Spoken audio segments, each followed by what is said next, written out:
So I want to thank Constable Chris Bates for being here with us to talk about the state of policing, what police can do to ensure that the community is safe, and what community members, particularly our young folks, can do to ensure that they have safe interactions with the police. Mr. Chris Bates, thank you for being here. I appreciate you having me today, Quentin. Yeah. So just from a cop's perspective, we're seeing right now via social media, via our news broadcast, instances of police being caught on camera, either violating civil rights or being too aggressive, even inflicting brutality on people. And so what would you say, or what are your thoughts on what police can do better to ensure that the community is safe at large and safe from other cops? So a lot of it is based on what we have to do more as a law enforcement profession is educating the community and then also working with the community in how we do our job and how we do effective policing. I'll be the first person to always say that everyone that is in law enforcement should not be in law enforcement. Unfortunately, just like in any job, there's people that slip through the cracks, so to speak, and they are in this profession and they should not be in this profession. I made a post on my Facebook the other day basically saying, if you're coming to work every day just for a paycheck, then you need to go ahead and turn in your badge, because at the end of the day, right. You're not cut out for this type of work. You should be genuine. You should have a heart and a love for the community if you want to be in this line of profession. Because those things, if you have those characteristics, then those are going to help better you just being involved and engaged in the community and dealing with people. And unfortunately, everybody doesn't have those characteristics. So that's one thing of it. Turn in the badge, because there's some good people and good officers out there that's doing the work. But unfortunately, when things come out in the media, things come out on video and stuff like that, it just makes everyone looks bad, and it's not that aspect of it. Not overall. Do you think so with that, because you mentioned good cops, and we've had that conversation several times, especially in this integrated Black Lives Matter movement, right? In the last couple of years, we've heard about there are good cops. That is always the opposing view or the opposite view. There are good cops. There are good cops. Why is it that we're not seeing good cops stand up to bad cops? Because us as citizens, and we're talking to young folks right now, us as citizens, we can't figure out who's the good one or who's the bad one. If you pull me over, it's really the luck of the draw. So why aren't more good cops doing things to ensure that everybody on the force is a good cop? Right. And you make a valid point. And as I said, for the bad cops to turn in their badge, I also want to challenge the good cops to stand up and speak out when it's time to speak out. And that is something that I've done and I've always done. And another officers that I know do the same thing, speak out against it. And if they're in a situation where something is going awry and something is not being done correctly as far as policy, just moralistically, then they need to step up and pull that officer back and just make sure that that person that you're dealing with, that their rights are being taken in consideration when we're dealing with individuals in law enforcement. And so you're right. Not enough officers are stepping up to the challenge to speak out against what we basically bad eggs. But if more would do that, then we would see, the community would see that, and they would see more of the transparency that comes in place. We talk about transparency, but transparency is a combination of different things. And one of them is also just being able to show that officers, like you said, good officers, are being on the focal front of this and making sure that we are standing against it.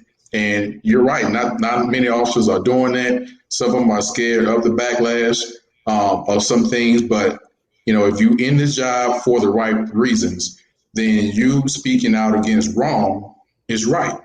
And so, and so that's what my challenge is that. So we don't have enough, but we really do need enough. And I think as we have more conversations, we have more dialogue, we can educate on both sides of the aisle, so to speak, then when we'll have that dialogue that's very much needed to move forward to a better community overall, not just a law enforcement community, not just a community outside of, but we have to be unified in what we do moving forward. With that, I would this will be my last question on the police side. With that, it seems as though we've had lots of conversations. We've been having these conversations since 1964. One could argue. I mean, a lot longer than that, but really in the mainstream since the civil rights era.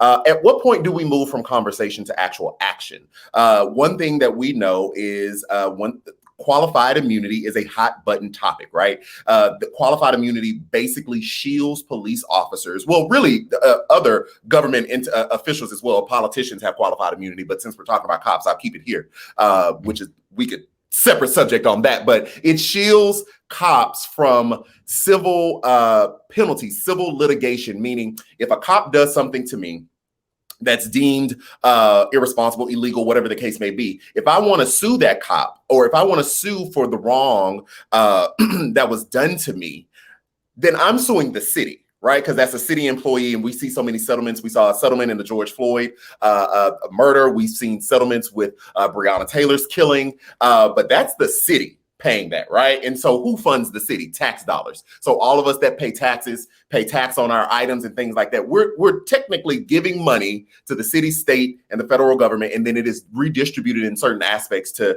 when these instances happen. A cop may walk away and the city bears the burden. I would argue that the citizens are bearing the burden for that. Qualified immunity protects cops from me suing a cop personally for what they've done to me. There are arguments that say ending qualified immunity would assist in bad cops not being bad cops, because that would remove a layer of protection for them. What are your thoughts on that? So I look at that a little bit differently. And, one of the things that I feel like with qualified immunity is that first off, if someone is because of just how our Constitution is written, if someone wants to sue someone civilly, they should have that right to do so. In my job as constable, we serve civil process all day long, from small claims courts to everything. So, and it's a civil case because that person can bring up and they would have to present the evidence thereof of their case and prove their case. So I feel like, if I'm doing something right, and I'm doing my job correctly, then that is what my job is entailed. But if I'm doing something wrong, and if I do something wrong, whether it's an accident or if I purposely do it, and I have that backing up from the civil constitution, then that we should be able to move forward and make sure that those people have the same due process as anyone else. Because, like I said, anyone can be sued for anything. So I think if we're doing what we're supposed to do, whether it's a mistake or not, we should not necessarily have a full protection from that. Now, if it's proven up into a court system, if it goes to a grand jury and it's proven that this person is not had the evidence and had the things justified, so to speak, then that's one aspect of it. But, making sure that we're all equal in that same sentence is very important, because people don't see that. They don't feel that way because, okay, they can, like you said, they can sue the city. And 9 times out of 10, if you can sue that individual, and most people will go to the city or to the county government, they have insurance. That's where the money at, and not saying people are doing it for the money, but that's where because, speaking for me, you can sue me for some money. You might not get what all you get because, the Lord ain't blessed me to be a millionaire just yet, but, maybe one of these days, but in that same instance of it, if it's wrong, it's wrong, Right. And so it should be, I think we should all be held accountable for our actions. Like I said, I've been in law enforcement 13 years. I love my job or whatever, but we have to be real about the situations, Right. We have to be able to talk about these situations and then, like you said, move forward from the talk and have action behind that. Will it really change officers doing what they've been doing? Some of the bad officers doing it. I'm not quite sure, and I have to be honest with you, because these officers, and I can leave here today from this call and make a mistake. I'm not Right. perfect. Lord knows I'm not. But I don't want to make those mistakes.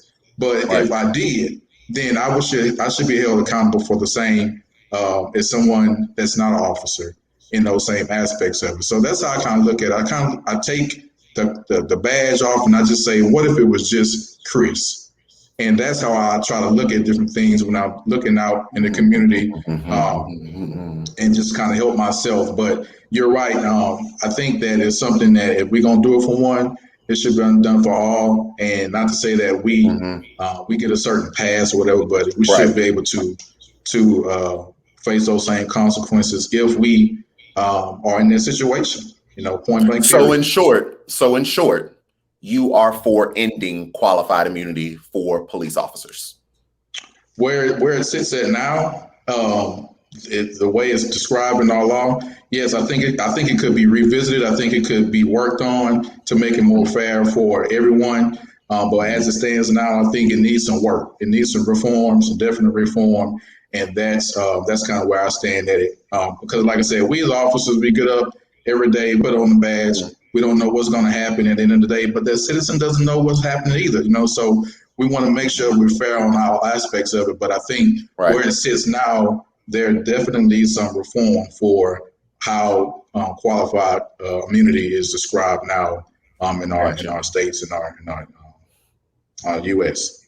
Thank you. I appreciate that answer, and not only because I am for ending it, reforming it, whatever you want to. However, the state of play we're in right now, I am anti current state. So if we want to reform it, that's fine. If we want to end it, that's fine, but it has to change. But I really appreciate that answer, not only because I agree with it, because I'm very big on dissent and not disrespect. So I'm open to various amounts of opinions. We don't have to agree, but we don't have to disrespect each other in the process. And so I appreciate it because I feel like that was a good faith comment, and I felt like the justification was real, because at the end of the day, you are still a human like I am, but when you put that badge on, you do have a certain set of authority that I do not. So that makes you not a normal citizen, although you are the same human. So I just appreciate that. So let's transition. What can our young folks do? Because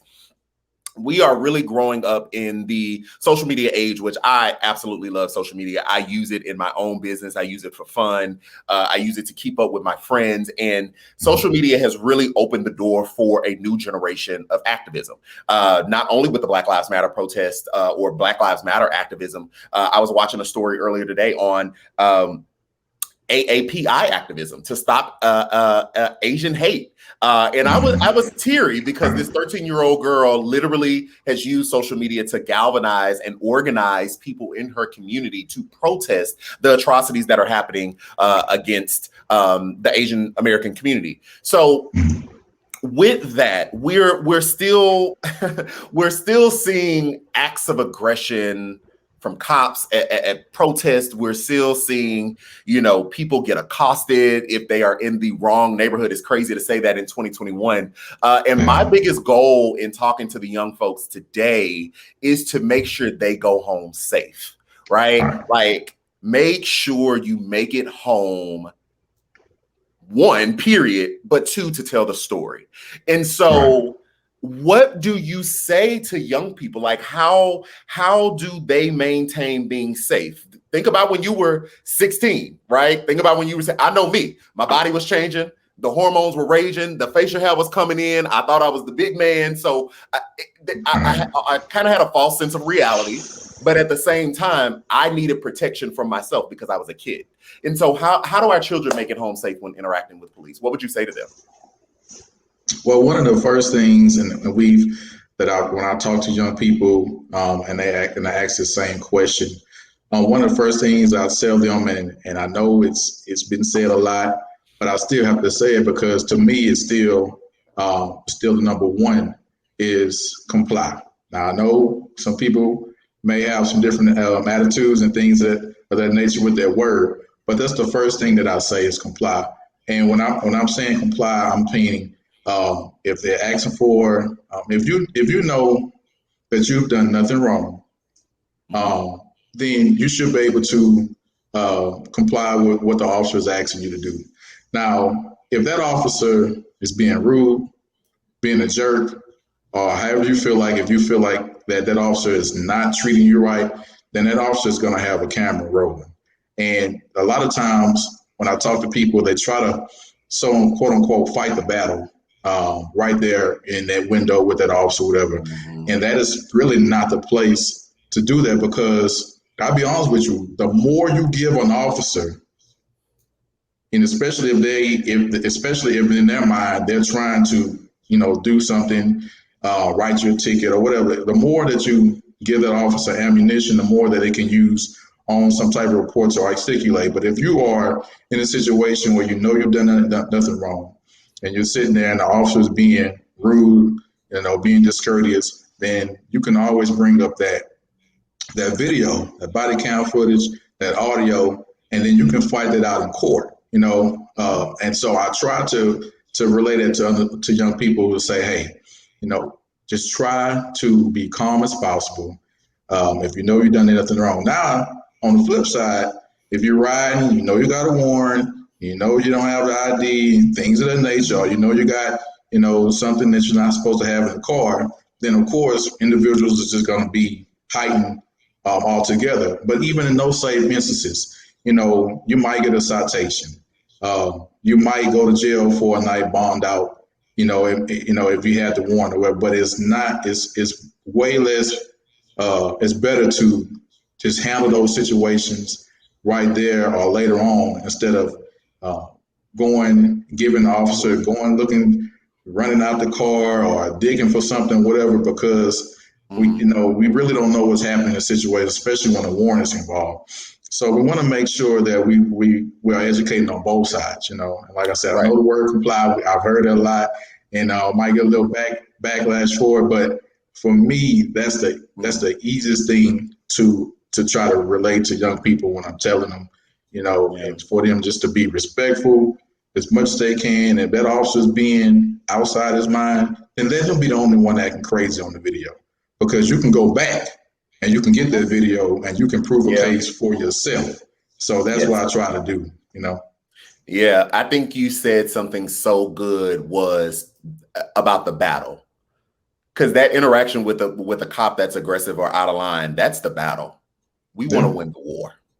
Right. And let me preface war, because, we've had a lot since January 6th with the term war. So I have to be very specific. We are not talking about a physical war. We are not talking about violence. What we're talking about is the state of play. We're just using war as an analogy to say in that moment. Well, this is for the audience and for our kids, because we're watching this. Right. So I just have to be very clear. Right. The battle in that moment is this point of tension, right? This point of tension, and we want you to come out of that. We want you to survive that interaction. And so for you to win the battle, not fighting, we need you, as Officer Bates said, to comply, which is a hard word, which we'll get into that in a second. But we need you to make it home so that you can tell your story to win the theoretical war, not an actual war. And I think what was so good really about the recording. So I recently had an interaction with a cop that went viral last Thursday. And I didn't know that was going to happen. I had no intention of the video going viral. I recorded it because I felt as though that officer was being inappropriate with me. And I posted it. I afterwards, I went to the barbershop. Like after I got stopped, I posted the video. I was on my way to the barbershop. And when I left the barbershop, we're talking about the video had been reposted and at that time had been seen 300,000 times. By 24 hours, it reached 1 million views. So it literally has gone viral. And so I would say to take that moment, that officer, I believe, was being very inappropriate with me. And I, to the best of my ability, thank you, Jesus, to the best of my ability, stay calm, recorded him. So he has body cam video, but I also have video. I went Instagram live. I chose not to go just to record because for me, worst case scenario, had I not been alive, somebody was going to have to get my phone out of police custody. They would have had to know my passcode, all these things. But me going Instagram live in that moment, so many people could see it at that time and they could screen record it themselves as it was actually happening. Right. And I thank you, Lord, that I survived the interaction and I posted it, and that's where we are. And so now I am using that video to one, get my citations thrown out. But two, I have also filed a complaint with the Houston Police Department. And so I've personally met with the internal affairs sergeant who hand took my complaint against that officer. And so right now we are in the process of using that video to not only correct the record, but to hold that particular officer accountable. Now, you said the word comply. People don't like the word comply. People don't like the word comply, but let's unpack comply because it's although we don't like it and I don't like it, it's still valid. Still valid. It's still valid. And you say calm. I like that. When you also, that's another deal, staying calm like you did, so I'm with you on that as well. Yes. So comply. What is compliance? What does that mean? So for me, and I like I said, I've been doing this for 13 years, and I definitely can't speak for all officers, but I hope officers view this so they can get an understanding so we can all move forward in a better direction. But when I say comply, if an officer, if you're stopped, and the officer should be telling you why you're being stopped. First off, I'm just not going to just be randomly pulling over people, because then I'll be violating rights. I have to have probable cause. And that's the first thing. So every time I stop somebody, I say, this is why you are being pulled over. Now, that can even be challenged. But at this moment, this is where we at. And if I'm asking for ID and you're still negating the fact that you weren't speeding or whatever, let's give the ID over, to make sure that we are, we'll say, we're probably going to ask if you have any, if this is a speeding ticket, I'll try to go with speed ticket. Now, if it gives me more probable cause to go into, if I have to search a vehicle and I see something or something is not right, then I'll do that. But for the most part, if I'm pulling somebody over for running a stop sign, or running a red light, or speeding, that's initially what I'm going for. And a lot of officers, I feel like, are going for that aspect of it. But there are some that maybe work in drug and addiction and things of nature. So they're going to ask a little bit more questions. Hey, you got any drugs on you? You got any guns and stuff like that? But for the most part, if I'm running traffic, that's all I'm running traffic for. So you might get a traffic ticket, you might not. But at the end of the day, just let it be that paper. So if you comply with those simple commands, I feel like then it will be a better outcome in the instance. You may be mad that you didn't got a ticket. Trust me, I already know. But before I was officers, I got some tickets before. I wasn't happy. But this is where we at. But at the end of the day, I wanted to make sure that I was doing right by that stop, because what about the times that I was speeding and never got caught? I just got caught this time. But when we just talk about the word comply, it's really just basically making sure that we are doing everything that we need to do, giving the officer what they need, and being respectful. Now, again, like you said, that officer was disrespectful to you, and you stayed calm, but you were able to take that and file a complaint. That's the other thing that I like that you said. File a complaint. So many people talk about what this has done. If you do not file it, no one will not know. You could go tell everybody, but you have to file that official complaint. And I'm glad you did that, Quentin, because that needs to be looked into. So I challenge people, if you feel this way, file a complaint, because we want to make sure we have the professional officers on the street, officers that are respectful. And if they're not, then that thing is going to go into their file. And we're hopefully, they're not bounced around from department to department. Hopefully that they have this in their record, because at the end of the day, you can have someone have one official complaint on them, but then also they have 50 complaints that people never turned in. And Right. then they just Right. doing the same thing over and over. And those are the Right. people we got to get out of this profession. Those people right there. Yes. So file the complaint. And I'm glad that you Yes. brought that up, Quentin. Yeah, for sure. I think two things to my young folks, knowing your rights, because it is important to comply. But in my situation, you brought out, if you pull someone over, you let them know why. In my situation, the officer did not want to let me know why the first two times, and I stood my ground, and I would almost say demanded respectfully, why am I being pulled over? You have to let me know why I'm being pulled over. I'm not under arrest right now. I complied by pulling over. That was compliance. Now, when you approach my car, it's not just license and registration. Well, why did you stop me?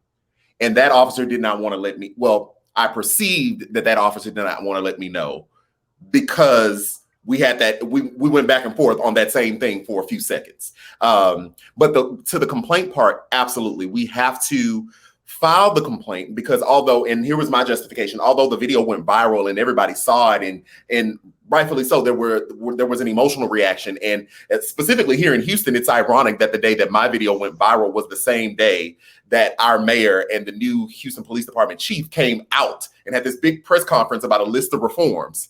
Literally 6 o'clock news, viral video of this traffic stop. So it's ironic how that's set up, but they can come out and say all day, and I believe them in good faith that they will look into it. But until pen is put to paper and your name is signed on that sworn affidavit, that's how much conviction I have about what happened. I don't mind signing a sworn affidavit, because I have you on video, Mr. Officer, and I know what my lived experience is. And so that was the accountability piece. The video was just one part. The video was just for people to see it, but the pen to paper, that's the real piece, because we have so many advocates on the ground that are pushing our police departments to hold other officers accountable. But how will you know unless there's a paper trail, unless there's a legitimate paper trail? So I thought that was great. Mr. Bates, I appreciate you so much for talking to us. Hopefully this won't be the last time that we have a conversation, because I think that you brought out so many good points. Again, not just because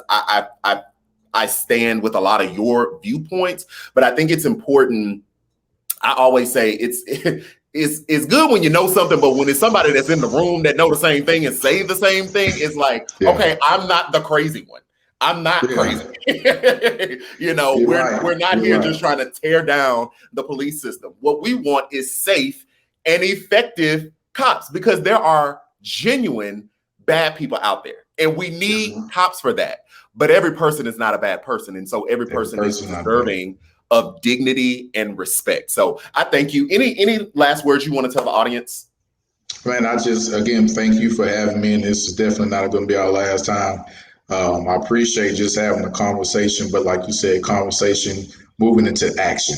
And that's one of the things that I'm really near to my heart, is making sure that we as law enforcement are doing what we're serving the community. So we have to be respectful to people. And trust me, I know there are officers out there and they'll do what that officer did or what other officers did, and just be rude and disrespectful. And that is not how we're supposed to do our job. We're supposed to be, yes, we're going to enforce the law, but you don't have to enforce the law like a jerk. I mean, just to be honest with you, you can enforce the law, deliver it. I grew up in Port Arthur, Texas, where I still stay at, and I policed in Port Arthur, Texas. And it's very few times that I've had incidents, even knowing the people that I'm dealing with, because I respect people. It's about respect. Because I'm going to see these people at the store, or we're going to the movies, or at church. I don't know. But at the end of the day, I want to make sure they say, well, you know what? I probably was speeding, but Chris Bates, he did his job, but he wasn't rude about it. And I guarantee you that not too many people are going to tell you that I was rude when I interact. And so, because I'm human, I just try to take a genuine approach to policing, and then really involve and engage myself in the community. And I would hope that other chief administrators of police departments and agencies and sheriff's office and constables really involve themselves in the community so that they can have a better relationship,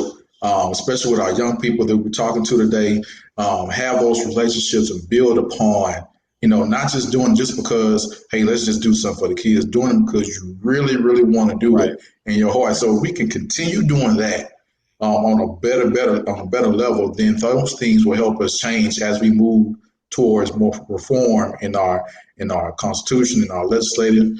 That would help us move forward in that aspect of it. And then the last thing I'll say is find you an officer, find you a cop friend that you really, really trust. If you have an officer, you have a friend that is in law, find that person and talk to that person. You're not going to be able to talk to, everybody, but find that person in law enforcement that you really trust and have really deep conversation with them. I have friends call me all the time and ask me about what my outlook on this or whatever. And when I break it down to them on some aspects of it, they understand it better because it's coming from their friend, somebody that I grew up with or I went to school with. And the fact that, let's be honest, man, I'm 35 years old, so I'm relatively young, and I so happen to be Black.